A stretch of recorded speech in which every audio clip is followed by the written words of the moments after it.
Hey everybody, this is a Double OG's podcast. So this is French OG from X at French OG3 and Alex. Can you say your handle? Brocology 101. All right, cool. So this is the second time we have you, Alex, on the pod.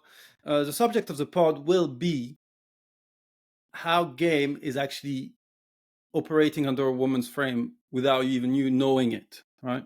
So how can you go beyond game itself, or how can game include yourself as a main contingent of your outcome rather than the girl?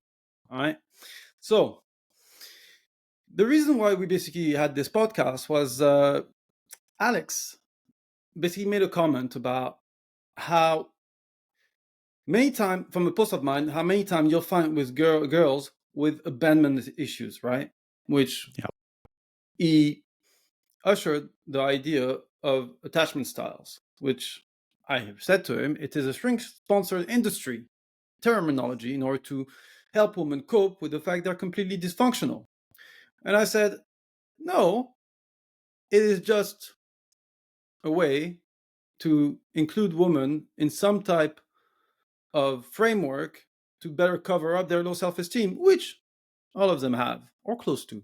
So we basically had this back and forth where he also basically made a joke about me using a terminology, a string-sponsored terminology, i.e. low self-esteem. I said, yeah, indeed, but it fits more my negative frame of mind. So I thought what was also interesting, and that's where the whole thing came up, is that we game as a subject matter is technically helping guys, or at least guiding guys, to become fearful avoidant in order to Yes. better address those type of behavior from girls, right? Because in a way it subcommunicates value and it subcommunicates option abundance, when really what you're technically doing is adapting yourself to a woman. What was the word you said?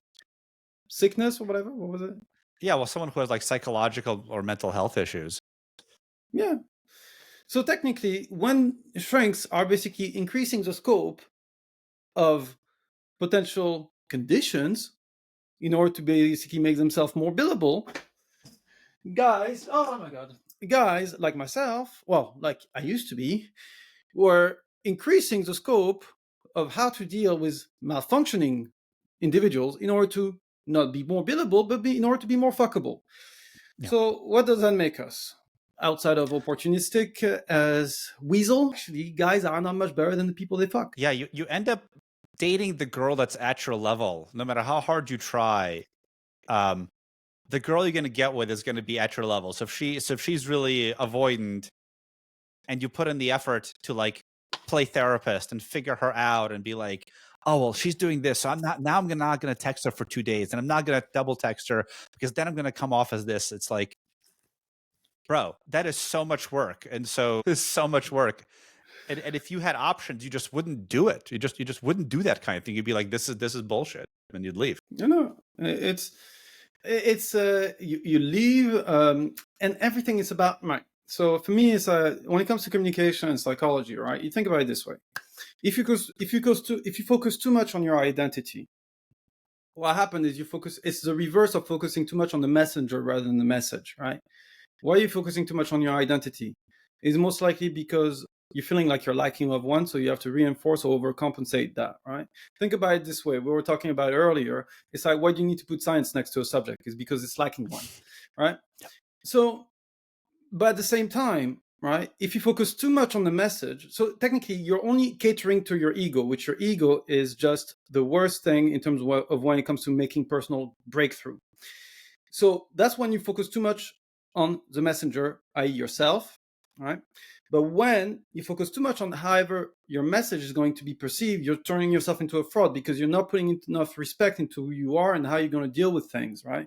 And that's what a lot of game and PUA is about. It's about drowning your own identity in order to increase those market scope in order for you to be able to bang as many girls as you can, but at the No matter expense the of losing cost. yourself, no matter the cost, right? And what happens is that actually girls will, sometimes if you're lucky or if you're persistent enough, they'll basically give you transactional or pity fuck, right? Which is just a deferred payment for the attention you gave. It's not skills, right? It's not skills. So you find yourself in a situation that even when you get into a relationship with them, they realize that whatever frame that you display in order to get to a pants was just fugazi, a smoke screen, right? And then they basically be like, well, who am I dealing with? Like this backboneless motherfucker. Like, no, it's you it's like it's one thing to basically just be too ego bound and too egocentric where you're like, it's my way, it's gonna be my way, it's gonna be my way type of shit. And there's another way where you're gonna be like this type of jellyfish that just, is transparent, chameleon, whatever, in order to basically appeal to the person, right? Really, game is about, when you go beyond game, you understand that under this framework, you're operating as if you're interviewing into a company where the interviewer is a woman, and no matter how well you reframe the shit test he sends you, right? What are your strengths and weaknesses? You're technically still under the woman's lens as a judge, right? And no matter how good you can be at passing all those interviews, you're still the bitch of your employer. But when you go beyond game, is making the girl part of your payroll, not you as part of a validation payroll, nor yours, right? You are the one basically calling the shot, putting the terms of the contract, etc., etc. But for that, you need to have the leverage. Go ahead. Yeah, and the leverage comes in at least two ways. So I'm thinking back of myself when I was younger, and interestingly, I was like in way better shape. I was better looking, etc. But I didn't have any leverage because I didn't really have like built-in self-worth, right? So that's like one way you can have leverage when you actually just know you don't need her. And the other way, of course, is just the obvious one. You can be good looking, you could have money, you could have these external things, which are of course useful. But when I remember when I started learning game, because I couldn't get laid and I was in my 20s and I was like, what's going on? And then you just learn this amazing thing. Oh, if I do this and this and this, then maybe this will happen. And I'm just like disgusted at myself thinking that. Looking back, it was like, yeah. So it's like you're desperate to do basically anything, to play any game. And the reason we call it game is because you're learning the rules, but that implies that the woman is the universe.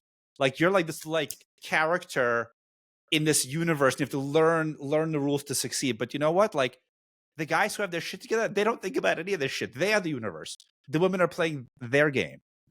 Exactly. You're technically happy that someone is you're passing the you have those green tick Little box next to the challenges. rule.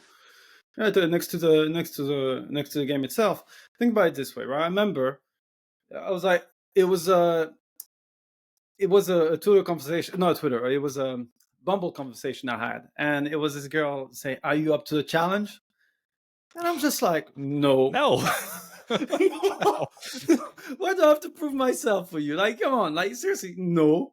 And it's like, and I remember I got some shit from some PUA guys and everything, and so, oh, you're not playing the game. She's right. She's right to be able to do that. I'm just like, hey, look, maybe in your world, not in mine. And it's like, thing is, it's like, and what was so funny, one of them basically misunderstood and thought I was the one that was basically saying, "Oh, are you up to the challenge?" type of stuff, right?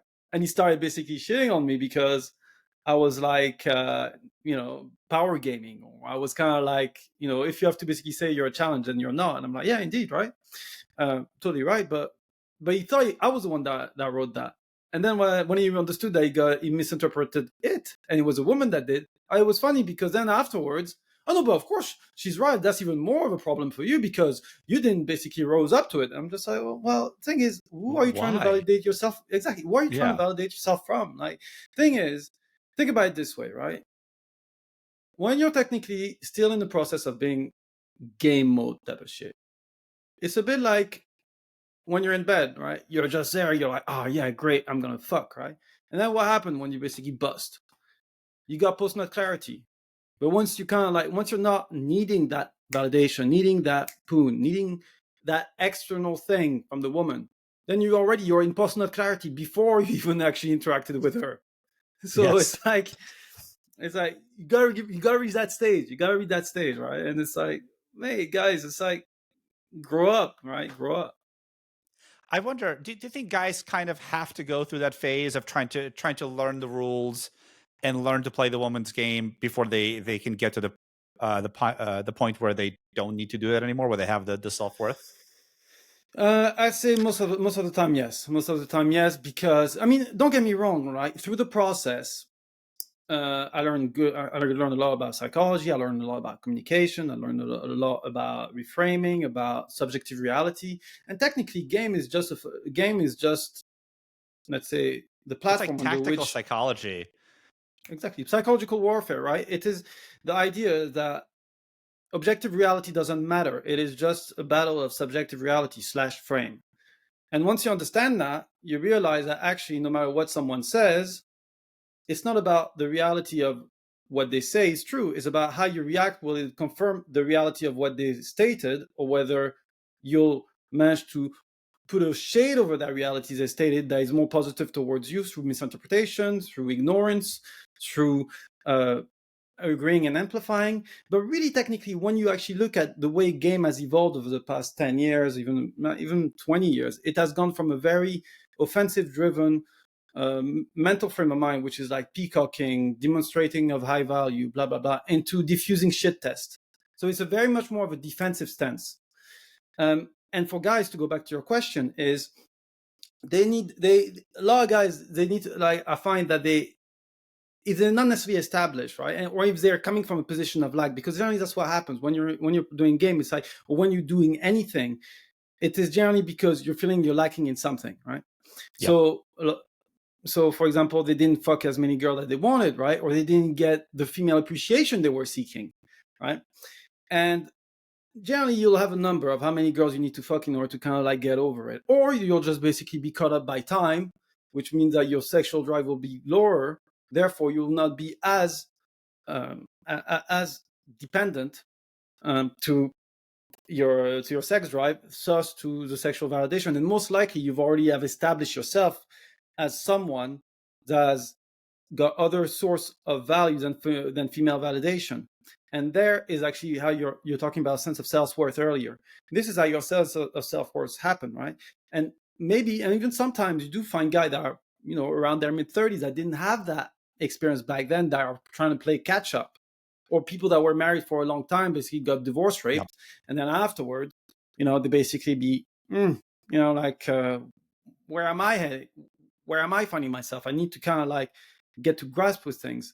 So learning game is not a bad thing, but it's about understanding that the end game of game is actually just working under a female mindset. And even the communication you're using is female driven. Therefore, you must not fall into the trap of embodying and incorporating all of those female driven type of tactics, communication, psychology, to become one in the end. Because what you're going to find is that you will only be riddled with the insecurities that you've been so much trying to hide ever since. Because all of it is just like a Potemkin village, where you're only showing to the woman those walls of the fake town that you're in, but really you know yourself that it's fake, and they will know eventually it's fake, but you're only fooling yourself by fooling them. Yeah, just today I was looking at like random advice, and a lot of the things that guys say. We're talking earlier about like empirical studies and stuff. Like the stuff they say to do works in a certain sense, in that, like, okay, hey, your girl's flaking on you, so like contact and wait for her to get back to you. That's the only thing that works. Like, yes, that's true. And pursuing her, is kind of ridiculous. But if you're a guy that has value, at some point, like, okay, she's not interested in me. Why am I trying so hard to get her to be interested in me? Like that's the point when I was like, oh yeah, like I can double text her. I can tell her to fuck off. I don't care. Like if she's rude, I don't care. I don't want to. She's not the prize to be won. And a lot of the game treats it like banging her is the prize to win. It's not even a relationship, because how long can a relationship last with someone who doesn't want to be with you, with someone who pulls away if you give them attention, and especially like you said, like if you got this person by being fake, how long is it going to last? And this whole idea of time just doesn't factor into a lot of this advice. Like, oh, you get her on a date. Like, yeah, but why? Like she's a shitty person. You already know this. She flaked on you. Like it's always a question of why. It's always a question of why. Yeah. Because it's like and that's where we come to the ground of it, right? Because there's this debate about going for yes girls or going for maybe girls, right? And it's like, oh, if you're going for maybe, you're only going for yes girls because you can't get maybe girls. Is that a lot of times it can be true, right? A lot of times it can be true, but the fact of the matter is, it's like once you've been with some maybe girls, you realize the opportunity cost is just not worth it. And at the same time, it's like who are you convincing yourself you are is not based upon you as a contingent, it's based upon her as a contingent. Therefore, you're like, okay, well, I can only feel myself whole and feel that I'm game great, advanced game type of shit. But you're just showing that you're just more the bitch that you've been trying to bang rather than actually being that guy that you're trying to prove that to yourself. And that's something that people don't understand. It's like there's level to it, right? It's like poker, for example. I'll give you an example. First level hand of poker is I've got those cards, so I'm going to play it that way, right? Second level second level of poker, when you think, is I'm playing against this opponent. I have those cards, but if he has those cards based upon those streets, I'm going to play it like that because I expect him to have those cards, so I'm going to extract the maximum value. Third level is you know that guy knows how you play, so considering the range of card that he has, you'll adapt your way of playing to confuse him because you know he knows that you know. Do you know what I'm saying? But he doesn't know that you know that you know. It's a bit confusing, but it's about there's different level to that, and it's like they're still stuck at that thing where it's like I've got those cards, first level, right? Then it'd be like I know her agenda, this level, so I'm gonna play to her agenda. But technically, what does that make you? You don't have any agenda yourself, and it's like Yes. if you're only playing to a woman agenda, what is your agenda? Your agenda is just to basically get into her pants. And if you think about even sex in these days, sex is the cheapest form of investment you find. You ever get girls that basically you'll do like craziest shit, whatever with them. And it's like they'll just discard you, be like, hey, look, you're good fun, but I just don't see anything further than that. If you want to basically increase banks, yeah. But if you want something a bit more deep, then nah. That's something I noticed. Like, I think I'm a little older than you, right? So I definitely remember that back in the day, like if you had sex with a girl, like she was invested in you, and then as time went on, that just didn't happen. And I know I didn't get worse. I don't think my skills declined, but like they just stopped caring about anyone in particular, no matter what you did, no matter how good of a time you had a connection. Uh, it doesn't matter. There's one big difference, which I think is like the salient point between playing cards against somebody, and a lot of guys approach women like they're playing cards against them. It's like, well, okay, we have her psychology, and I'm trying to fight it to get the chips, which is her body. And if you're doing that, like you've kind of already lost, like because the next level up is just like I don't need it. I just don't need the chips, and so I'm not going to play the game. That is like the only real winning move where you just don't have to do it. We're like this isn't worth it at all. Or the thing is, for me, I look at it more as poker is a game of life, technically, right? And it's like what happens is you have different, like, say, for example, it's like your pre flop percentage of time that you put money inside the common pot, right? When you first start, you'd be like, all right, I'm going to be a tag guy, a tight aggressive, meaning that by that, I'm just only going to play my best cards, right? I'm going to play just my best cards in those games, irrespective of every other. Then you start to get a bit better, and then you're going to be large aggressive. So you're going to increase the range of cards that you're going to put into a pot, right? And you'll take pride and you'll enjoy, trying to basically find yourself in different situation and getting the most of it and trying to read the situation better. All right, and then afterwards you realize that you can play a lot of different ways. But at the end of the day, you'll play according to how you feel is. It's like, it's not that you're trying to stack out, how you basically get sex from the girls. It's about, am I playing optimally based upon who I am? I think we're saying kind of like the same thing, Yeah. but it's we frame it differently because at the end of the day, it's about, as you said, we don't care. We don't care. Like we basically are funded by the casino. We have unlimited chips, right? It's like, but good. I think one of your friends said that, like, no, maybe you said it. At some point, like, you don't care about double texting or triple texting. You're not looking at the rules because it just doesn't matter. That the rules are there to like try to approximate someone who's avoidant, like someone who like doesn't put in any investment and who's too busy. And yeah, and if you're trying to follow the rules, you're right. Like eventually the walls will come crumbling down. She will see through you. And I think Yeah. ultimately, like, you'll feel like shit because like that like yourself isn't even good enough for this girl. Like you have to be Exactly. fake. Almost. Exactly, right. And it's not accept. The thing is confidence, right? Think about confidence. Confidence is not about that tools that is going to basically get you to have many girls. It's about being okay and find that the girl that is not going with you doesn't affect your appreciation. It's the same thing with abundance. Think about money, right? You think if you're abundant with money, what does that mean? That mean that you can buy everything that the world offer? No, it's about having the ability to say no to opportunity because you don't have to eat shit anymore. Or it's about even think about it from or even think about outcome independence. You are outcome independent because you don't need a certain factor, external factor, to make you feel whole. You're happy as things they are. You don't seek something from someone. And it's when you don't seek something from someone that you have the most genuine and the most bonding conversation because there's not an agenda, or at least there's not the perception of an agenda that is there making whatever you say contrive or creating a conflict of interest within the situation. Although what happens with girls as they amass more experiences, they will read an agenda into you even if you don't have one, because Yeah, they're they're used to guys having an yeah, agenda. yeah. Um, The thing you can't thing is it's like you can't control the interpretation of others. You just can't. It's like it's gonna be it's the same thing when you approach a girl. You approach a girl like with the same words, with the same vibe, with the same energy, and it can be interpreted in so many different ways. It's like first there are facts. I approach a girl. Second, there are deduction.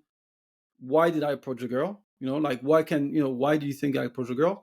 And third, interpretation. And interpretation is, as you said, it is the weakest, most subjective form of assessment versus deduction, which has some level of logic, and facts, which is pretty much undeniable.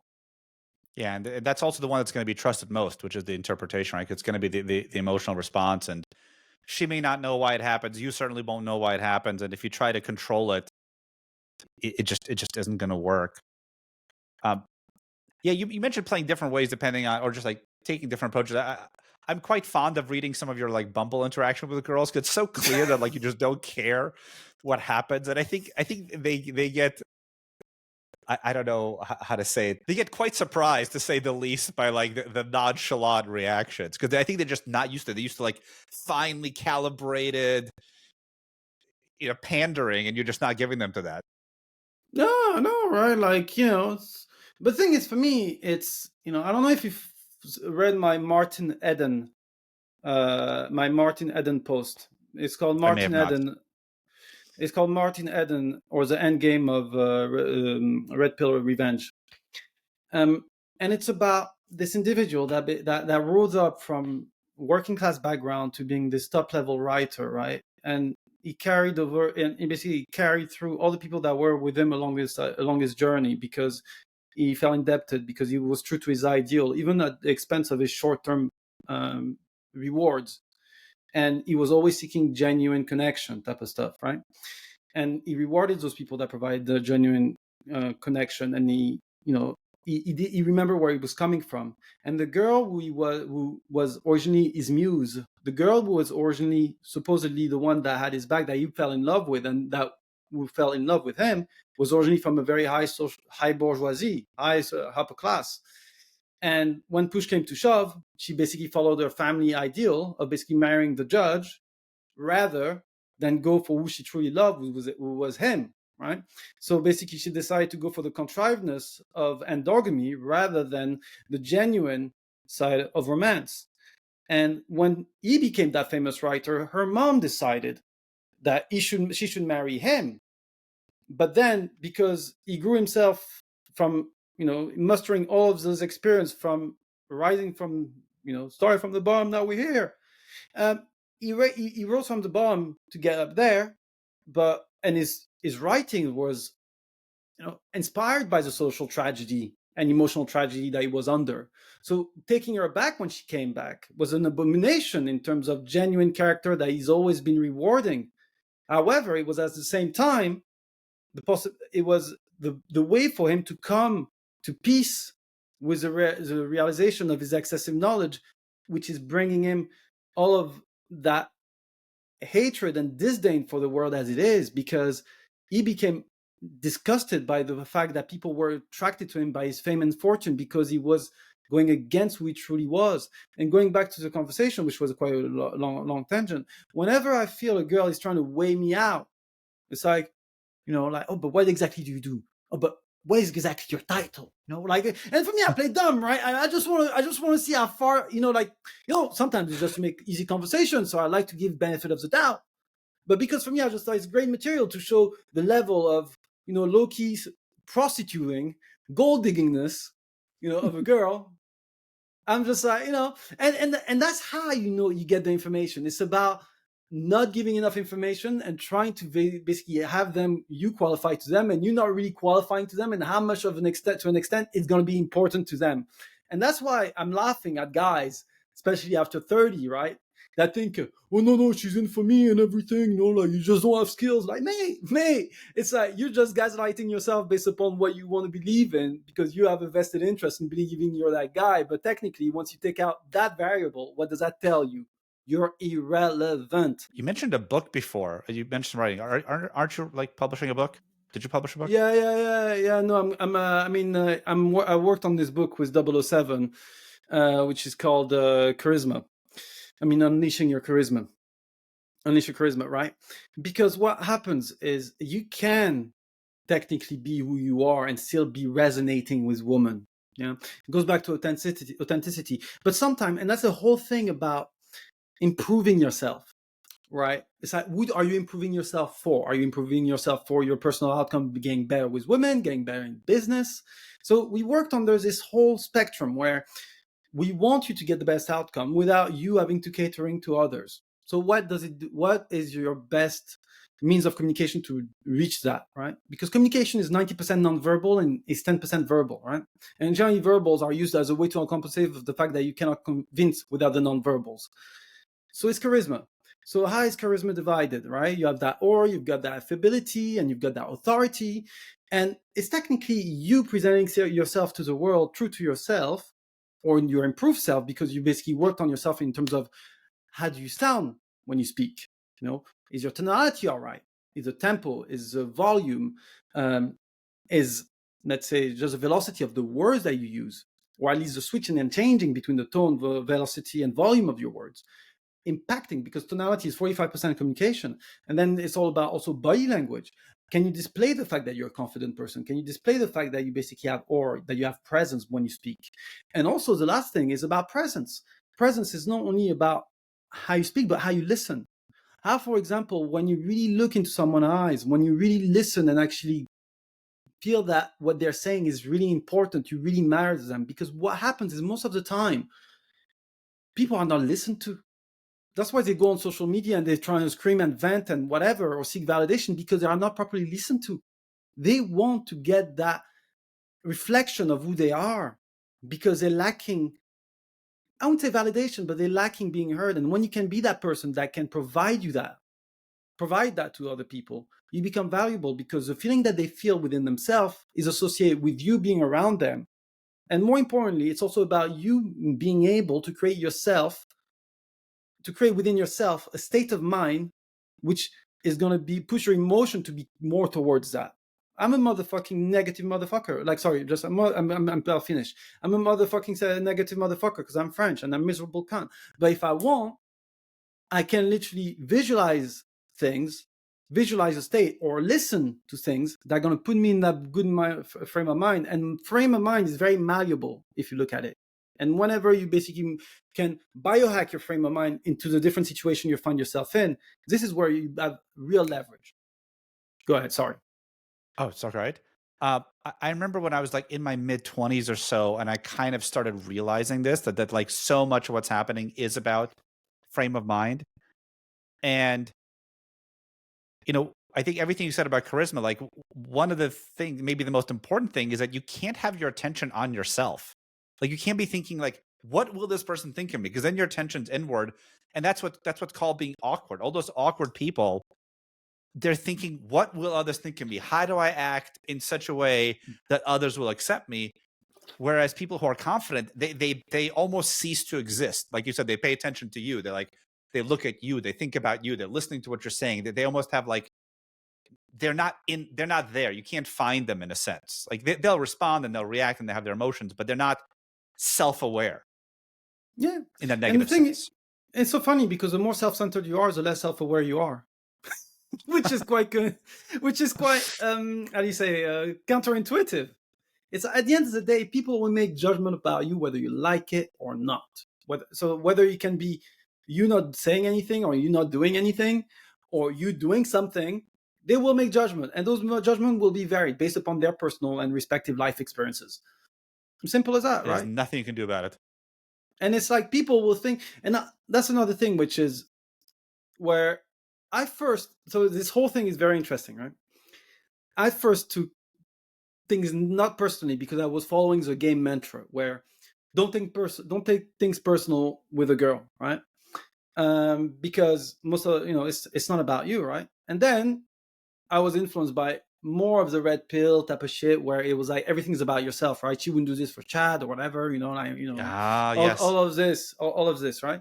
And then I did a full loop when obviously there's always a factor of personal, right? Where she'll make she'll change her behavior if you reach above a certain level, but on the baseline she won't, right?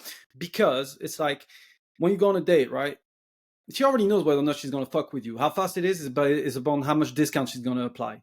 So you find yourself, once you understand that dynamic, you realize, well, if you were talking about flaking, right? Or even you were talking about texting earlier. It's like what you guys don't realize is because their life is generally so routine driven, so uneventful. They project down to the woman's life. But a woman's life, even though she may not necessarily do a lot of shit, personally speaking, she's exposed to so many different social um, so, social endeavors from others because she's more in demand, especially if she's young, if she's beautiful. Look at her phone. It's fucking full of notification from God knows how many Yep. people. It's so badly organized. Even when you're on an app, it's like they may not even have the notification on the app. So therefore, it's like you're one amongst many, right? Dick is commodity, pussy is scarcity. In reality, in this world, right? So unless you're that exception, that you're that Chad or you're that guy, whatever, you're gonna be amongst many. So technically, it's not about you and how bad your game was, or she just basically lost things. Like when you realize women would rather basically go on travel, spend on shit they don't need stuff because they just make them feel good, etc., etc. Male validation is just an added thing. You're maybe priority 4 when she's in her 20s. You're priority 1 when she's in her 30s and needs a bailout. So once you understand that, you kind of like, well, really, double texting doesn't fucking matter. You do this because you just feel like, hey, maybe she just, whatever. And it's not cope. Sometimes it just is. Sometimes you fucked up, but you will never know until it's a bit like you don't know whether a girl is an attention seeker or you don't know whether a girl likes you. But when you basically make her go to the call to action, the information is crystallized. Something you said was so interesting to me because it's something I've been thinking about too. When I started, before I knew any game, I didn't realize I had any responsibility for people's outcomes. And then once I started learning a little bit of game, I was like, oh, like how I behave makes a difference. And it's true to some extent, but I think it's more of like how you are makes some difference. But then like we got to this point where there's all this like oh she's like this with you, but she's not like that with other people. Like that's not really true. Like she may be nicer to the Chad initially, and she may prioritize him more than you. But if she's a terrible person, and if she's a bad communicator, and if she's just like difficult to deal with, like guess what? Like after she marries the Chad, after that normalizes, after she's like got him, she's gonna revert to the same thing. Like however she treats, like you mentioned a baseline, everybody's got a baseline. Exactly. And also another thing, right? And that's something where, the black pill is misguided. Although I thought venturing into the black pill, and because what I did is I looked at the black pill ideology, right? And I'm like, all right, cool. I'll just basically, game is just cope, right? So I'll just forget about game. It's all about looks, blah, blah, blah, blah, blah, blah, right? All right. So I shaved myself because I was losing my hair, right? And then basically, what did I attract? Fucking pogs, fat ass white girls, right? They thought I was fucking black, right? Whereas before, because my hair was white, I was not attacking them as much, right? So anyway, long story short, I lost about 80% of the lays I would have normally gained with game. Right? But what it shows and what the idea is, halo effect will create positive association because she wants it to be positive with you because she wants to associate with you, so it makes only her look better by assuming the positive inside you, right? And if she doesn't have that halo effect, she'll most likely be on the fence, and that she'll most likely shit test you because she just want to have confirmation whether or not you're a fucking creep, loser ass motherfucker, or you're actually, that chill, cool guy. So once you understand that, you're like, okay, cool. All right. I'm going to be, she's going to give more leeway. You have more of a margin of error as a Chad or as the guy that fits into her niche or into her type. But if you don't have that frame that she assumes, it's going to be quick that, that the Potemkin village just falls off, because technically you don't need game if you're a Chad, because game is already from the pre-selection is already established. So but through the routine of life, you'll get tested, not by her, but from the routine of life. Yeah, I think what I come to see, the way it works is that, like, I think again, we're saying the same thing a different way, but like, woman will look at you and she'll basically say, is this guy good enough or not? Like, and if you're not, you're not, right? If she looks at me, it's like, he's old and short and fat today. Like, okay, no, that's it. Like, I'm not hard enough, right? And like, not much that I can do is really going to change that. And if she looks at you and say, oh yeah, he's whatever, good enough.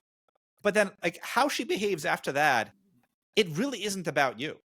Like, it's just her. And this, like, I used to think this, like, you mentioned this at the beginning, and we could talk about it a bit more, that like, us guys who start learning game, we kind of become like alternatively paid psychologists for girls. We start to really get them.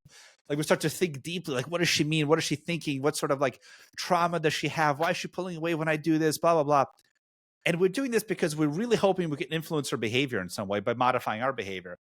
But what I found is that, like, you can't for any amount of time. Like, the Potemkin village crumbles. Like, sooner or later, like, no matter what you do, she's gonna be whoever she is, and it doesn't even matter if you're a Chad. Like, if you are good enough, she'll be with you, but she's still gonna be that same person, and she'll be that way with you or with Tom Brady, as we've seen. It doesn't matter who the hell you are. Yeah, very, very true. And I'll add something that we were saying, right, where it's about, if you take things too personal, do you know what that make you? That make you a fucking bitch, right? Because you're too solipsistic to not understand the fact that there are other factors that affects our life, such as our environment, or gender, or friends, whatever, right? Or your history, past. or background, a past, exactly, right?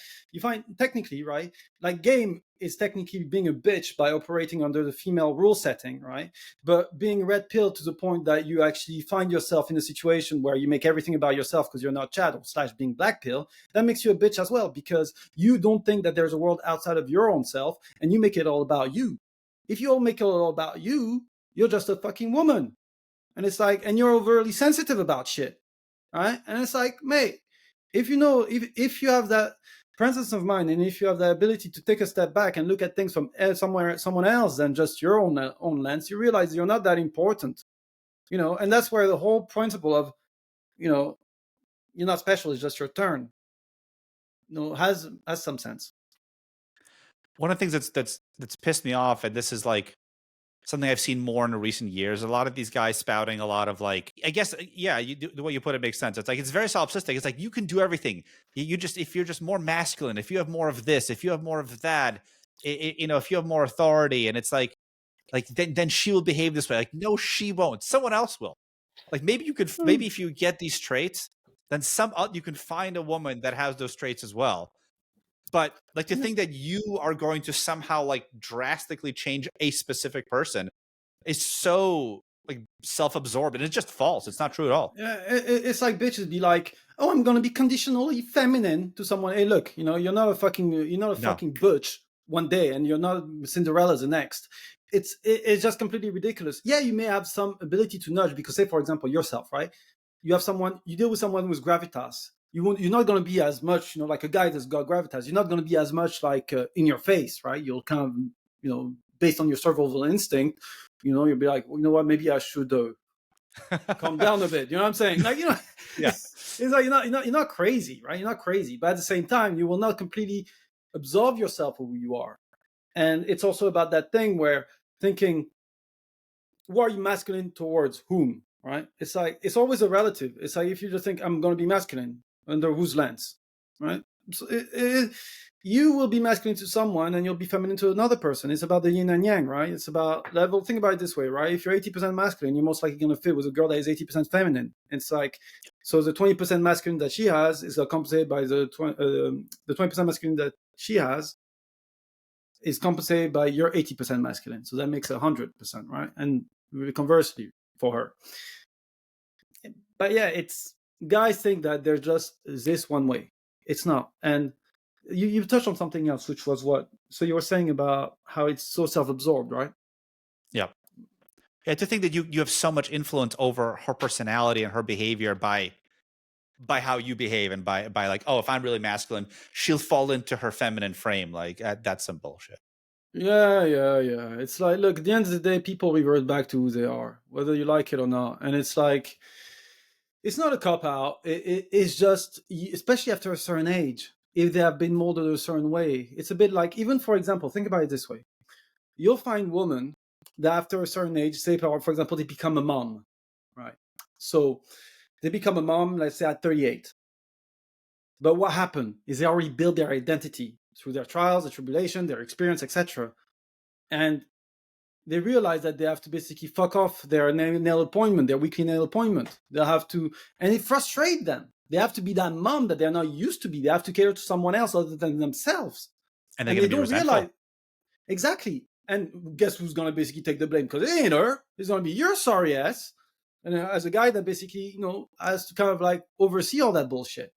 And you realize that someone as important as a kid that has no agency, that she's supposed to love unconditionally, she's not going to change for, or she's going to basically change, but with so much resentment that, you're not going to, and when you can't, and when you see things for what they are, that once a girl is off the payroll of the husband onto a third party ass payroll, you realize yourself as a guy, you're just a fucking accessory, right?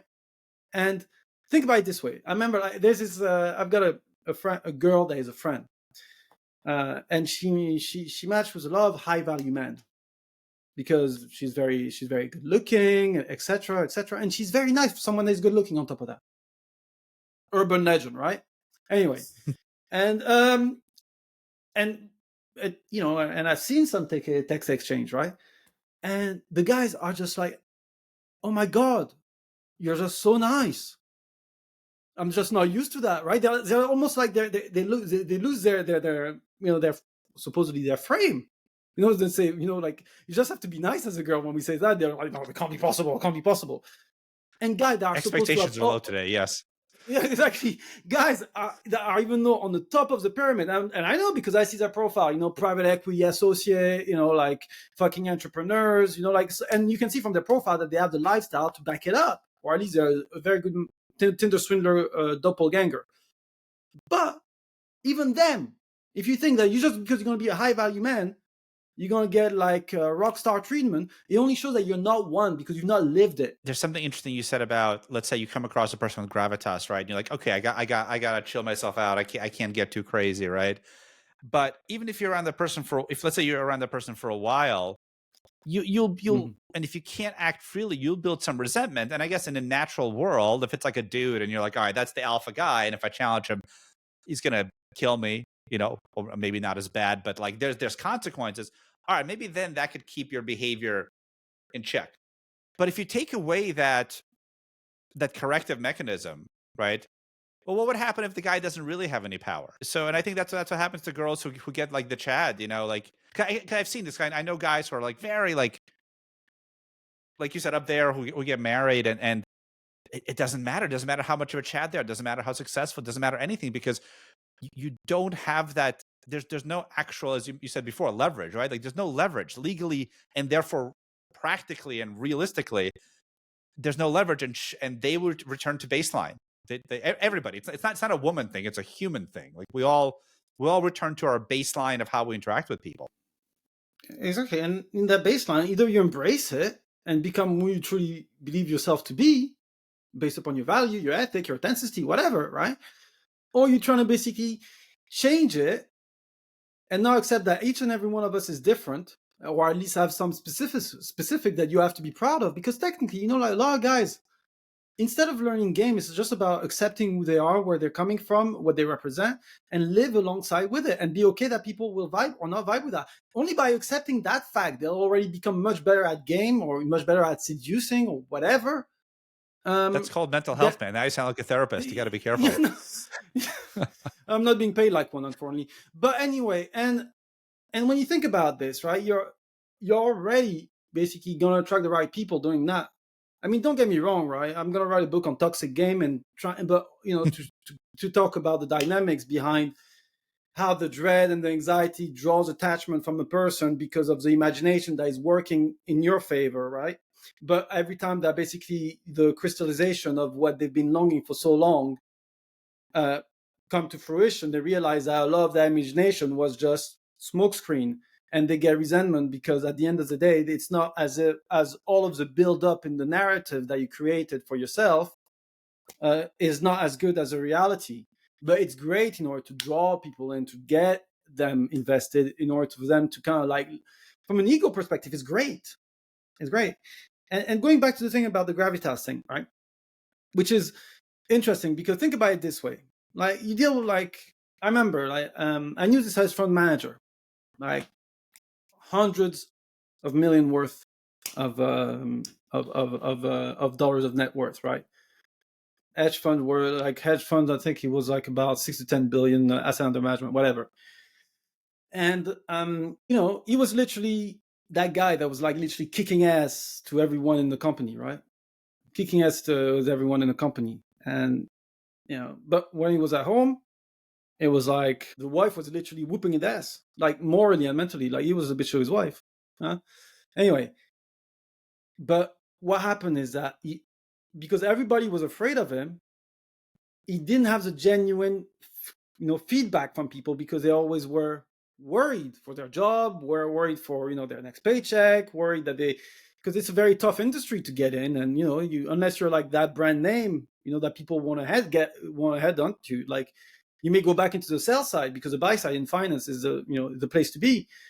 So it's very hard for him to find someone to actually get him to speak truly to what he thinks is the right thing. So when you do that, because you truly value yourself and you truly value your opinion and where you're coming from, and you are not swayed by the authority of not only basically being the high net worth individual, but also having having the leverage to literally make or break your career, you create so much respect from him because you're like, I do not get that feedback. And even though he may not agree, he will respect you more for it. And that's what girls find themselves in, because guys are so fucking desperate of getting to their pants that they're never appreciated for who they truly are. So when you actually manage to break that frame of, oh my God, she's a queen, everything, when actually behind closed doors, she just shit and poop like everyone else. And the same thing behind closed doors. I guess was getting whooped by his girlfriend. Oh, no, physically, but just like literally, she was holding the pants. And what did she do? She did fuck all with her life. Fuck all. That was crazy as shit. And that's the thing. Guys realize they don't do fuck all and have the ability to literally challenge them, but in a genuine way, not in some type of gamey, tricky type of way. They'll value you more for it because they seek challenges. They want to challenge you because that's what they want in them. Most of girls' communication is just projection. So I guess that brings us to like, what is game? And back in the day, people kind of split it up into like outer game, which I think we hear most about because it's the most obvious thing. It's like, do this, don't text her, say this thing, don't say this thing, don't do this. And then people would talk about inner game, and inner game is just like mental health, and it's not as sexy, and it doesn't sound as cool, and it's like there isn't anything to do. Like you just have to be like, oh, well, what the hell do I actually want? Like, who am I? I'm not confident. I should probably figure that out. Oh, I'm like acting like a bitch. I should figure out why and stop that. And like the outer motions and actions basically don't matter, essentially. Yeah, it doesn't matter because if a girl can sense that energy, can sense that vibe, can sense that aura, that's why people were saying that when you're in your state, right, you do everything great, you do everything amazing because you don't really calculate, you're more present. And that all come from basically being in the right frame of mind. Whereas when you think about the outer game shit, it's like, think about it this way, right? You have top down and bottom up, right? Thing is, people will easily assume, and rightly so, that you're low self-esteem or you're not confident because of some of the stuff that you say or that you do, even through texting. They can get the vibe, right? Yep.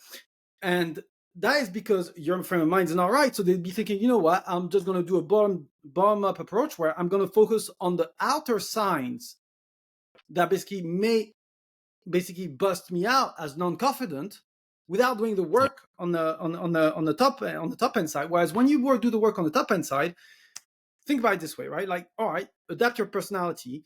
I mean, adapt your tonality, adapt your body language is great, right? And motion create emotions. You'd be thinking, all right, good. So, it will work. And what happens is, even sometimes, if you do it constantly to the point that it becomes second nature, you'll create that frame of mind just from you doing and replicating those high confident type of behavior. For me personally, it was basically rewiring my frame of mind, just be like, whatever. And then whatever people construe as, whether it is what I'm doing, which sounds too confident or too playerish, or whether it sounds like someone I'm confident, will be not my problem. It'll be other people's problem. And at the same time, you can be doing all the right stuff from a bottom-up approach, which means outer game approach, and people will still think the same way as if you did from the top down. But it really depends upon who are you as an individual and what resonates the most with you. Yeah, ultimately, you're just like, the Chad is the guy who doesn't give a fuck, and what he's not giving a fuck about is what people think. Like, he just isn't thinking about other people, and then he does whatever, and that's confidence, and people like that. So what would you say to like younger guys? So like, like we're older and we've seen shit. What do you say to a younger guy who just feels like his fucking life is just like subconsciously gravitationally pulled towards like getting women's approval because he wants the panani, and he's like, I don't know how much.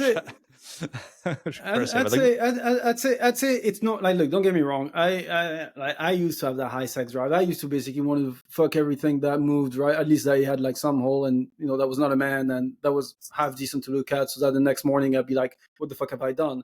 But at the same time, it's like, it's good for you to kind of like get your notches, get to understand the process, get to understand the female frame of mind, but it's about exposing yourself, about being able to accept rejection. Because technically, and that's not a cop when I say this, rejection is redirection. Why? Because you will not please everyone, and that's fine. And you're not there yet because you have not established yourself as an individual. And you understand that there are different type of personas, characterized type of shit. Like, for example, you like certain type of music. Let's say you're like metal, hard rock type of shit. You ain't gonna vibe with some motherfucker that listen to classical music, but that's fine. That's your taste, right? That's your fucking taste. And you have to be okay with it. And you have to be okay with it. And at the same time, maybe you'll grow into liking some fucking pop music from the US. You'll be liking Justin Bieber. Well, then if you listen to Pop Smoke, that's different. You know what I'm saying? And I'm exaggerating. I'm putting stuff like that. And then when you realize that your personality is just like a music genre, that it will appeal to a certain type of people and less so to others. And then it's about, okay, well, stop worrying about you not getting the approval from women, because from the moment that you worry about from the approval from women, they'll feel from a mile off, right? And you can be staying long enough in that zone, whether it's a friend zone, whether it is an orbiter zone, whether it is a simping zone, whatever. And you may get lucky sometime. You may do. But Catch really, her on a bored, horny day. Yeah, catch her on a bored, horny day. And it's like, and what you'll think, and that's a trap with game, right? And what you'll think is that I played it right. You're better. I did it right, or I did the right thing by basically, just having them on a bench warm or whatever. No, you're on a bench warm, not herself on yours, because she doesn't need you to be validated, because she already knows she got you, right? So don't basically fall under the eventual trap that getting women by sex is validating you as a man. It is helpful for you to be knowing that you can do that. It is because it gives you some level of confidence and you understand better social dynamics, right? That goes beyond just women, and that's good. But focus also, it's not about either, I'm just going to focus on making my money and then basically I'm going to be the high value man and I'm going to attract the right people. No. Then you make yourself a target because you don't understand female manipulation tactics and female communication. You're just a juicy target that people can see from a mile away also. Yeah. Exactly, right? But at the same time, don't become that. It's like the next stage of son husband, right? Which is that guy that only lives through the lens of female validation to establish himself as that guy, because you've not established yourself as someone else. And once you basically can master both, right, where you work on yourself, when you can actually get girls, that's the best thing, because there's two levels of toxicity, right? When I'm like toxic game, there's positive toxicity and there's negative toxicity, right? Positive toxicity means you have shit going on, you feel whole because you're working on your mission, you're working on your purpose, you need to find that, right? And the sooner you do, the better, because then you can actually segment a certain niche that you can actually monetize whatever you love doing or whatever you're good at. And that will make you feel that you're not as dependent or reliant upon women in order to make you feel better or have a better life, right? But at the same time, don't make it your sole thing, but that will help. And that's positive because, and why is it positively toxic? It's positively toxic because you'll realize that actually your woman is not your priority. Like, woman will not be your priority, and they'll feel that energy from you, that basically not only whenever you deal with her, you're passionate about where you're heading. You're really like, you cannot make her the center, your mental point of origin, and that's great. And then all of the ripple effect from you being in that state of mind will have a positive feedback loop on her. It's not you being fearful, avoidant. It's not you being that calculated, contrived, busy guy. Oh, I'm busy. No, you're not. But at the same time, it is going to be good because it's going to establish yourself as masculine, but not so much from her lens. So just because you have to target and address the world, because nobody's going to give you a bailout. And when you have negative toxicity, is once you display on purpose the traits that will make her more attached to you through literally putting, performance enhancing drugs in your dynamics, in your interaction, so that on the spectrum, think about it this way: positive toxicity is kind of like you have anxious comfort, right? You have anxious comfort. When you're being positively toxic, your realm of basically mixing the feelings for her to get attached is going to be within that type of range, which is good in order to kind of like get women interested, attached, and kept onto you for a certain amount of time. But when you're being negatively toxic, what's going to happen is you're going to put, it's like a leverage ETF. You're going to put like much more emotion into the spectrum, where it is very close to the BPD way of approaching, where it's like love bombing, boom, right? I get you hooked, and Pull then away. I pull the rug, right? Pull rug type of shit. And then you're like, because you're so dependent upon that validation that you're not getting from anyone else onto the intensity that you do, when you basically pull away, the withdrawal syndrome is like basically you're coming off an error in type of high, and then you're like, I need that, and then any type of crumbs, which technically are crumbs, has a 10x effect on what it actually is or what it actually means. And that's how girls basically go straight back to yours whenever you just text, hey, you want to go back to mine type of shit, because they're so reliant emotionally and psychologically on it. So that's where the positive and the negative toxicity is. So guys, depending upon where you want to be at, you choose one of those. It comes with a cost with you, because sometimes you'll attract people that will basically be better at that game than you because of actual real condition, not you manufacturing those conditions. And the real conditions are always stronger than manufactured conditions. Yeah, exactly. Exactly, right? And it's like, you have this, and you're like, but at the same time, it's good for you to know and realize. But sometimes people just cannot, they get caught up into that framework, and they cannot get out of it. And at the same time, you'll find that a lot of girls, because they've been through that process, can only vibe through that level of toxicity. And you find yourself this damaged girl that, in order for you to basically become that mental point in their head that is relevant enough, you have to out-toxic the guy by increasing the spectrum under which she has been going through. And that is something that you don't want to get involved in, because it's a never-ending chase.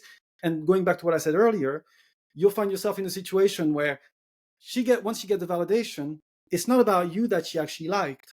It's about how herself managed to get reassured, but at the same time, the attraction that she had for you based upon that dynamic you created loses itself, because you will have too many negative emotions attached to you instead of positive ones. Now, it's sad that like the thing you mentioned a lot of very interesting things in passing. So I'm just going to pick this one this time.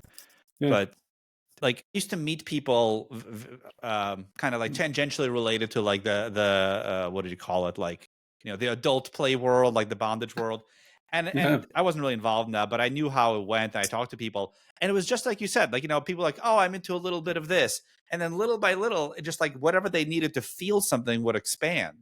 Like, okay, now I need some crazy shit, I don't feel anything, and now people are taking that essentially into life, and so um tangent story. I met this girl a long time ago. Just I liked her, and she just wasn't into me. And I'm like, why not? You hang out with me, this, and then I asked her, like, hold on, tell me about your past boyfriend. It was like, so your past boyfriend was a drug dealer. Now, and your dad was a drug dealer, and the one before the drug dealer. Like, I'm not a drug dealer. I cannot possibly be toxic enough. Like, I would have to. And that's what it clicked. Like, it's not about me. Like, I'm just like, it's not what I do. It's not like the woman has a certain toxic archetype she's into, and that's it. And you want to avoid those. Maybe that's what the reason to understand this. Yeah, and you will, like, and when you find yourself to, let's say, for example, you end up with a BPD girl, like a diagnosed one, not the one that you say, oh, she's BPD because she's got abandonment issues, right? No, like when you deal with that, like you're just like, holy shit, I cannot feel something as strong because, and it's like, and then it will plague Yes, you yes, for a long time because you can also be as hedonistically, because what you were talking about, the hedonistic treadmill, when you need more and more and more in order to feel something, right?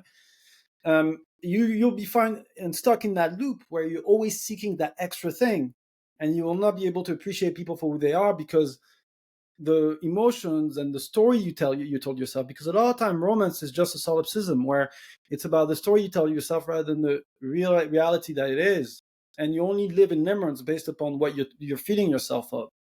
And that's what a lot of women are, is like, because they're so fried in terms of dopamine because of the spikes they had in the past, they cannot just go back to that baseline level. And talking about the drug dealer, that's what happens with a lot of girls when they're young. They go for the most exciting shit because it's like life gets boring when everybody's sucking up to you, when everybody basically is willing to do shit for you, that you have to go for the guy that literally don't and that still have options. And then once they go back into the fucking, like, all right, fine, I need to find myself like a good, dutiful beater, a good guy that's going to basically, pay for my bills, I can manipulate so that I can extract resource from that. That's you, guy. Uh, they have to basically, put a needle in themselves and just be like, let's not fucking when I'm on the date because I'm bored as fuck. And that's why a lot of guys end up finding themselves in when they're 30s and shit. Like it's hard for you to kind of. That's why a lot of guys ask me about that Toxic Game book. It's because they have a hard time creating that craziness of emotion within inside a girl in order to, make themselves relevant. And girls, basically, it's not even about guys. It's like they go fucking bungee jumping in Dubai. They go yep, fucking like traveling, all that bullshit. So it's all about life is becoming. They are liquids. They are liquids in the sense that for them to bond with someone, they need to associate new experience with someone, right?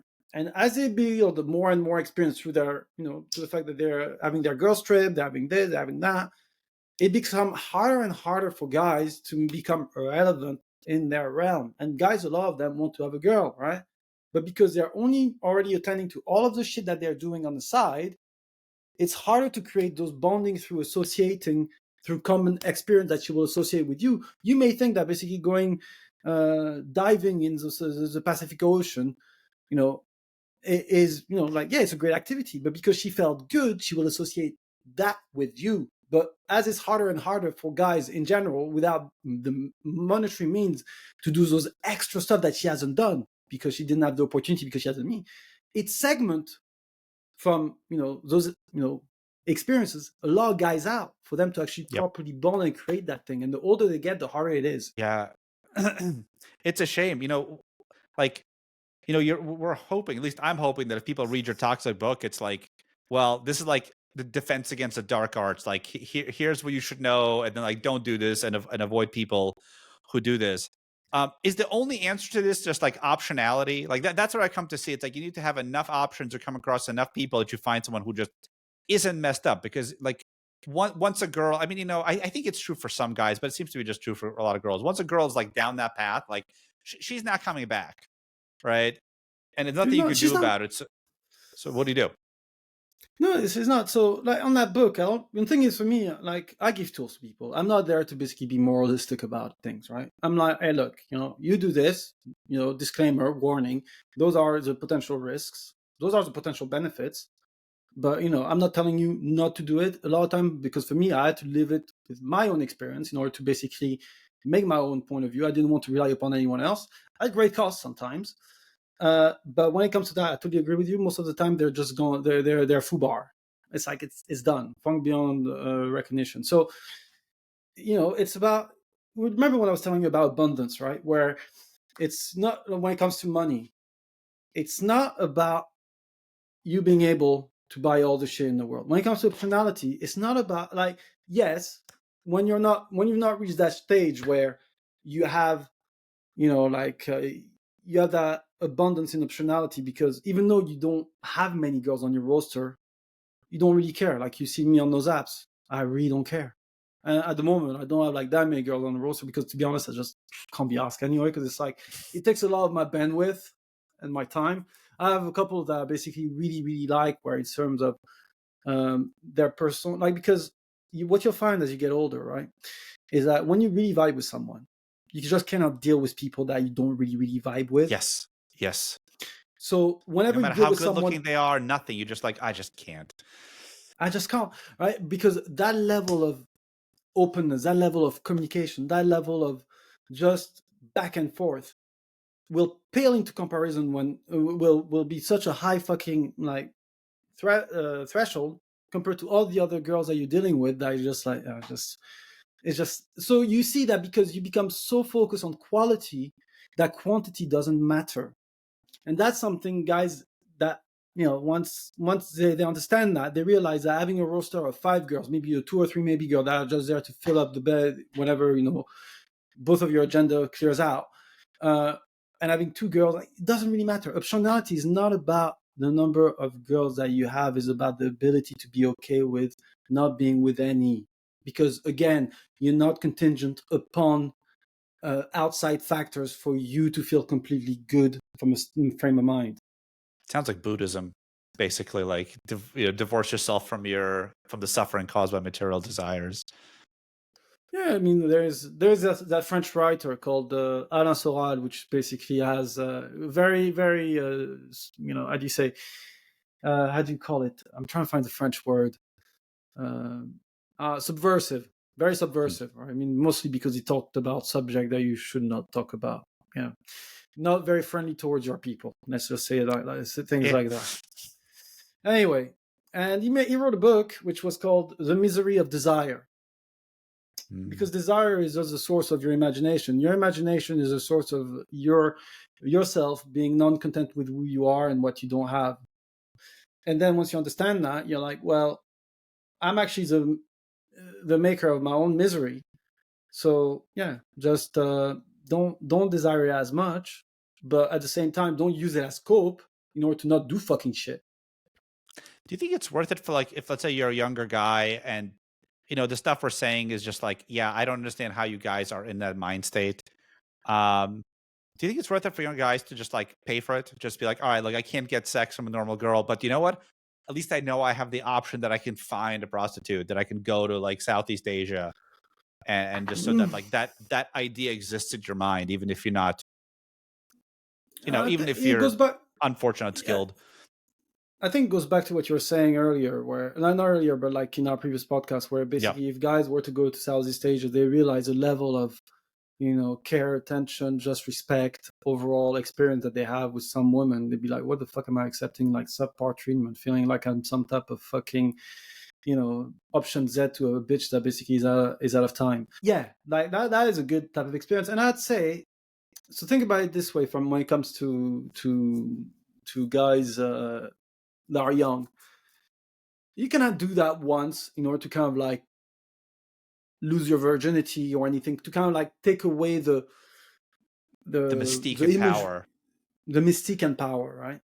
Do that, like that's something that I'd say, yeah, do that one, but don't fall into the frame of I need to basically pay in order to get. You eventually pay anyway, right? But the point, long term, you eventually pay, whether you like it or not. You eventually pay long term. but because it will just, there's an easy way out, and the best lesson you learn is through working hard and basically being faced with pain, being faced with having to basically make the advancement in order to you to get better at it. Just don't get lost in it. Same thing as with the guys that don't get lost in just the E pill, like the escort pill. However, I do also understand guys after a certain age, especially when they're coming late 30s, early 40s, where they know that basically their main game in town is basically transactional, whether it's dealing with girls of their own age or even girl of a younger age. It's like, well, I can save myself the time and the fucking hassle of dealing with bitches, because at the end of the day, I know they're in it for the money.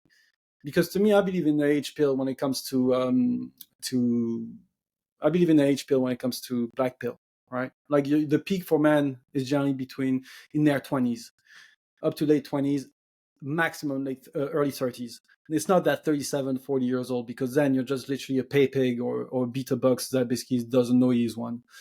I would kind of disagree. Go ahead. Like I think for some specific men, their value can rise quite high, but I think on average it doesn't. So maybe we're talking about like, 10% of guys that really like get their act together. Like I think I was a lot more attractive in my late 30s than in my early 30s and late 20s, but not physically. Mm-hmm. That's the thing, not physically, just as a person. So the overall, whatever you want to call Mm-hmm. the multidimensional vector was higher. But Mm-hmm. if I see for most guys, it's not like that. Like it's not like they just keep going up. Like it very much like they don't really gain that much with age. Yeah. And most guys are not becoming millionaires. Most guys are not becoming ripped and jacked and like super confident. Those are like options and possibilities that men have that I think women don't have. Mm-hmm. But they're not really real to most people. So I agree with you in the general term. There's a part where I think it's, say for example, right, you take the money variable. That's why I always take the money variable. I always kind of like play very coy on dating apps on the money variable with the girls, right? Yeah. But there's What are something you, a that is true homeless is sperm donor or something? yeah, I did that, but now I'm a professional meme maker. So anyway, and what what's going to happen when you become older and everything? You become more comfortable with yourself. You become more Yep. confident, and you just don't give a shit as much, because you're like, I've seen enough, and I'm like, whether you like it or not, that's just me, right? Like women that build their identity over time. So yeah, because of that, you provide, like, you are more attractive on that. But if you don't have a pot to piss in, Yes. that what was okay when you're in your mid-20s is not. And when I basically, and for me, I'm going to be also very black pill on this. To me, genuine desire can only be a function of looks other than money or status, because to me they act as overcompensation for something that you didn't have before. And even brain act as like one. I never thought intelligence was something that basically women really valued, unless it's applicable intelligence in terms of the way you behave and communicate as a way to be seductive. But intelligent, yeah. That's the one I'm thinking about. Yes, I think just like IQ points is absolutely not something women value, unless it's one of those women that's super into that. Like that like 1% of very high IQ. Because I've known people like that are Yeah. uh like they're really attracted to it because I guess that's in their gene pool. Whereas like average girls, like they can't even tell that you're that smart. It doesn't matter to them. It's like you being really good at playing video games. It's like the same. It's the same value. It doesn't really mean anything. It's like it's the same thing. It's the same thing with money. It's like you can have like a fucking $1,000,000 inside your bank account, but if you're living the lifestyle, a very frugal lifestyle, it's like, first Yep. of all, they won't believe that you have $1,000,000, even if you show the $1,000,000 in their life. It's like, how can that benefit me? It's always like that thing, right? What's the point of having money if you don't basically spend it, right? So it's that thing. So that's just the way. There'll be expectation when you get older that you can get away with when you're younger. And when you look at it from that perspective, the higher you have to pay for a bitch in order to have sex with her, the less likely genuine desire can compensate for it. Therefore, it's like, do you see what I'm saying? So you could have been more how do you say, successful in general, not necessarily because you were flashing the high lifestyle. On IG, you were like an influencer and shit. I'm sure you were that type of guy. Like with on boats and everything, right? Yeah, that's me. Or no, it's like, you know what I'm saying? Like, but because you were more established in terms of like, yeah, you had your own fucking place, you had your own business, it made you more comfortable and confident. And sometimes there's a conflation of all those multi-factor vectors, or what was the expression you said? Multi. I guess I forget, but I think we're talking about the same thing. The Yeah. matrix of the value matrix that people have. The value metric.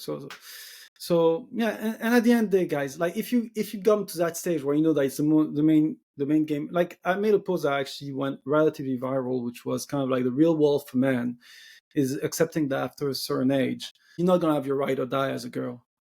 Whether you're, like whether she's 20, 30, or 40, she's not, because she's only seeking you more. Because I've dealt with girls that are like 19, 20, 21.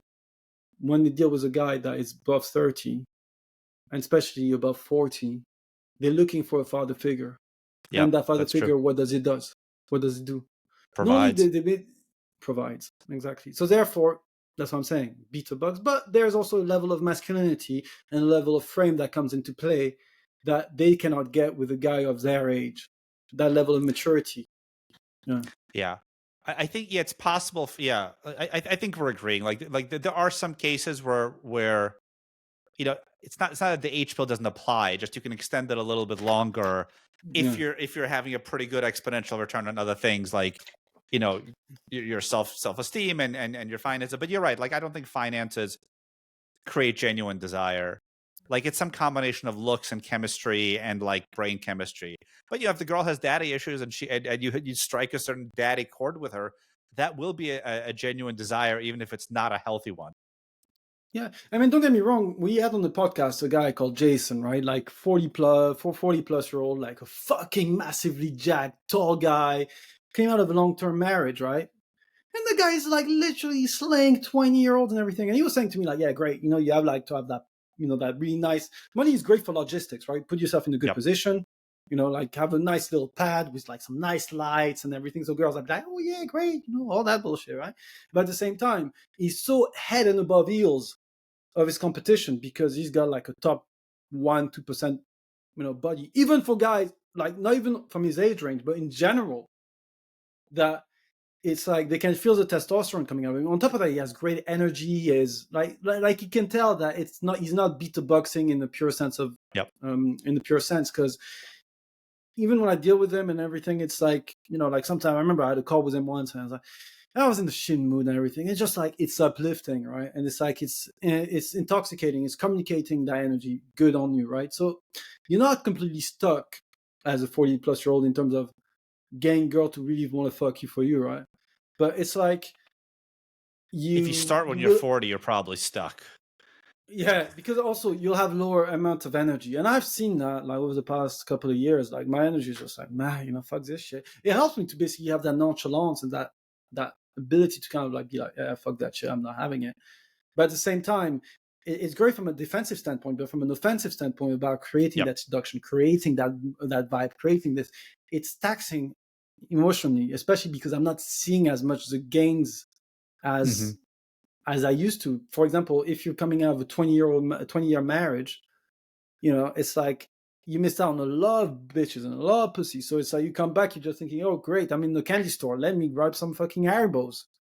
But it's like when you've already had those Haribos and you're literally, like you just be like, fuck me, I'm gonna fucking shit diarrhea because I'm just gonna deal with another fucking bitch. I'm like, no, fuck's sake, I'm not. Yeah, I guess we're not really disagreeing that much. I'm talking about people who are outliers, like men who are outliers who have been like working for a long time, and so when they get into middle age, they're even more of an outlier compared to the other guys. But on average, I agree. I mean, yeah, my energy, like I can totally tell you, my energy levels are lower. I definitely don't look or feel as good as I Mhm. used to, and I'm sure, you know, uh, if I don't feel it, I'm sure other people feel the same way. Exactly right, and it's like sometimes it can be very. I mean, you've seen some of my obnoxiousness in those texting. When I feel the energy, like when I feel that I want to see, I want to grab the money and everything. I'm just like, oh, fuck off. You want my HMRC return? Fuck off. And I was like, anyway, All right, man. anything Well, that you'd like to address before we come to a close? think for a second. I think I really liked what you said before that we're if you play game, if you try running game, you're basically a therapist, but you're not getting paid. You're just getting paid in lays, and not even every time, and it's not consistent. But man, that strikes me so much because I remember like I had like zero self understanding of an other understanding when I started, understanding like trying to get girls. And now I feel like when I see like therapists, I'm like, these people don't know anything. Like I feel like I've gotten Yeah, such a deep level of understanding about human nature by having to deal with it that people who like yeah. professionally study, like by comparison, they don't really understand anything. They don't, and just you just have to look at them, right? Like you were talking about Adam Lane Smith, one of the guys from the attachment crew, right? Like basically, so I was this guy, you know, a fucking like guy that basically got himself a fucking beard in order to basically play cosplay as masculine. But you can see from his chubby cheeks that he's not basically been. The only place where he could be masculine would be, I don't know. Tell me, like, yeah, well, no, I don't even know, right? But what, you got married in his 20s? Like, what field experience do you have, right? None. And it's like, Yep. I understand, and it goes back to what I was saying to you with the messenger and the message, right? It's like you cannot detach the messenger from the message, right? But you cannot focus on either one or the other. It's a mix of both. Where do you speak from? Okay, fine. You have no fucking field experience. Just shut the fuck up, right?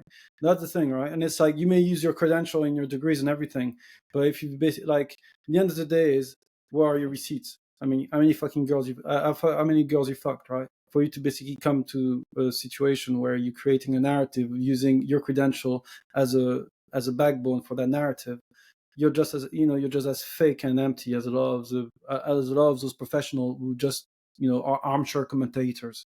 That's what it is. Yeah.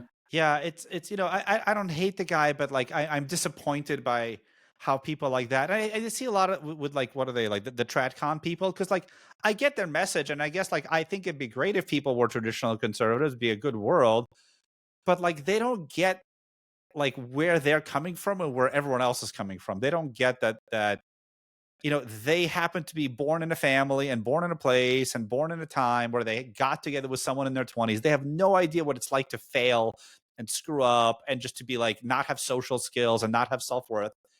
Um and then they go and be, oh, just do this. Like you can't do this. You haven't been through it. You have no idea. Like it's Be- impossible. be- because it's socio-ethnocentrism. Like, you think, for example, if you've never moved away from your own country, that basically things should be run like as in the same as the country as you're in. But it's actually, if you move and you understand the different type of a frame of references from different places, you realize that actually things are not as simple.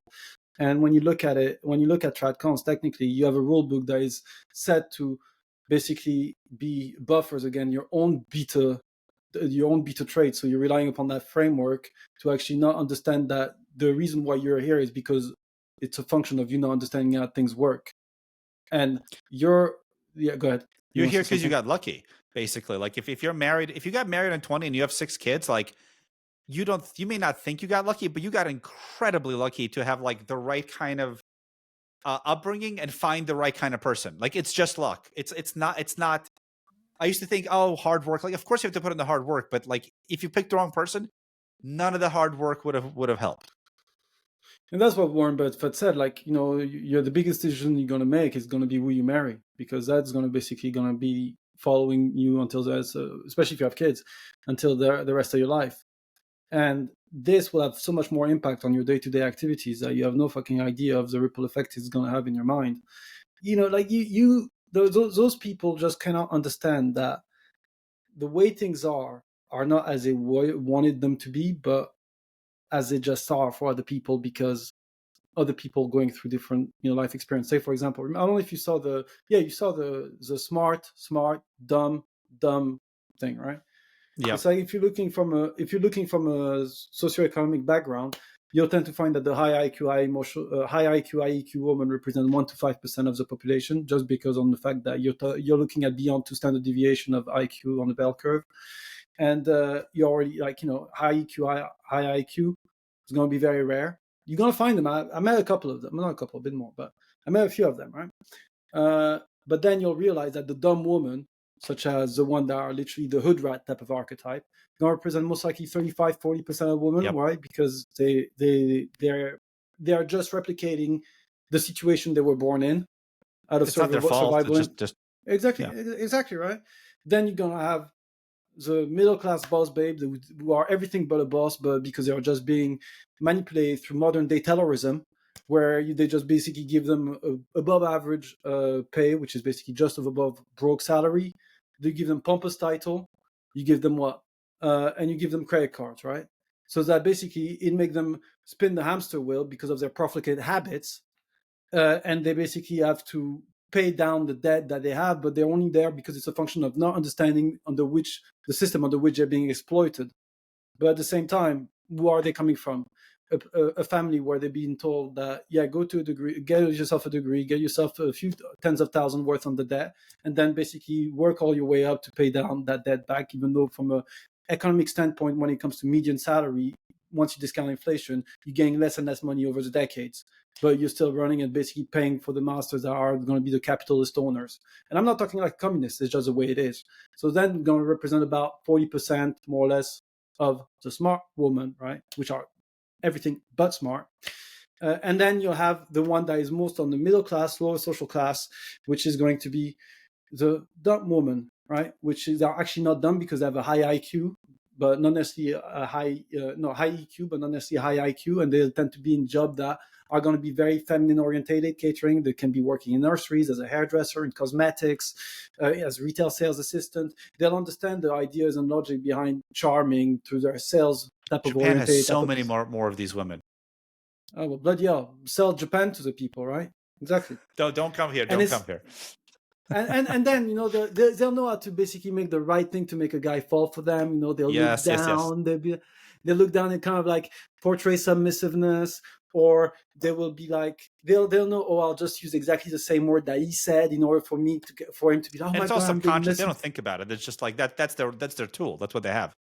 Exactly. That's why so many guys fall prey to those, even if they're not necessarily that hot, to the Eastern Asian woman, Yep. especially if they're intelligent and accomplished, like a lot of US white men working in tech, actually. So, it's. So, yeah, I mean, well, yeah, talking about making a little sponsor ad for the Japan Office of Tourism, but we should send them that video. But anyway, I mean, I thought it was a fucking great conversation, definitely. And guys, so that there is this book that is releasing that I've been working with 007.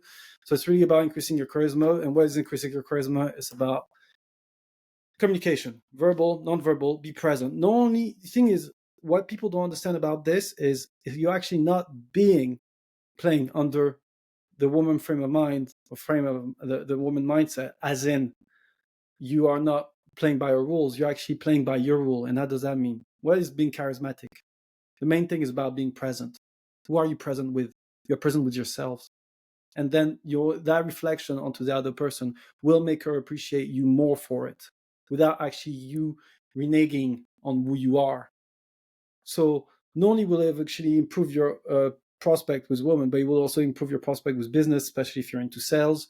There are some exercises in that book that will help you basically become more a master of who you are, owning yourself, and have more self-worth and self-belief, while still basically not be at the expense of others. It's not a zero-sum game. It goes beyond. You can grow the pie. So that's my final words on this. Do you have any final words, Alex? Yeah, I wish I'd learned about like social skills earlier in life. Like I know I missed out on so many opportunities and messed up so many things. So like you mentioned, it's useful in business. Like it's not just useful in business if you're in sales. It's useful in like every freaking aspect of your life. Like we talked a lot about how things aren't up to you, and it's true like on the individual level, but like on the aggregate, if you're more likable, your life will go so much better. Like so Yeah, much better and so much easier. yeah. People So want to help. buy the book. Yeah. And by the way, there's gonna be for 3 days. It's gonna be discounted like by 30%. So, I'll put in the link down below, and you can go and buy it. But yeah, people will also want to reciprocate. Yep. When you actually really resonate with someone and be like, I had one of my clients today. They said not today, yesterday. He said to me, now he has this project and everything he wanted me to be part of, and I was like, well, thank you, that's very kind of you. I said to him, like, to even think about me, and because he's very giving, and he's a successful person, and he said it's 80% of the work is finding someone that can coach and that you resonate with for you to make improvements. It's so hard to find someone to resonate with. I had a call before with another person, and that person basically just told me that some